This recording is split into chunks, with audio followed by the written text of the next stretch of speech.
আমি Souvik, welcome to সিনেগানিয়ার। এখন এই ভিডিওতে কথা বলবো সোনি লিভের সিরিজ আনদেকি সিজন 4।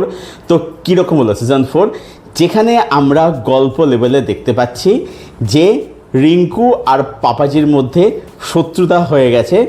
এবার এই রাইভালরিটা সেটা কোথায় গিয়ে এগোচ্ছে, কি হচ্ছে না হচ্ছে, অন্য ক্যারেক্টার কী করছে, যাবতীয় আপনাকে জানতে হলে আপনাকে সিরিজটা দেখে নিতে সোনি লিভে গিয়ে, যেখানে রয়েছে টোটাল 8টা এপিসোড। এক একটা পর্বের ডিউরেশন হচ্ছে 35-40 মিনিটের মধ্যে। সিরিজটার মধ্যে আমার জন্য কিছু ভালো দিক আছে এবং কিছু খারাপ দিক রয়েছে। প্রথমত ভালো দিক কী রয়েছে? ভালো দিক হচ্ছে এখানে যে এই সিরিজটার লাস্ট যে 3টে এপিসোড, সেটা কিন্তু বলবো যে বেশ ভালো হয়েছে এবং সেখানে বেশ করে দারুণ মাস মোমেন্ট আছে, যেগুলো দেখে আপনি মজা পাবেন, সেগুলো দেখলে আপনি এনজয় করতে পারবেন। এবং তার সাথে মাঝখানে কার দিক দিয়ে সেটা আমি বলবো না এখন অবশ্যই।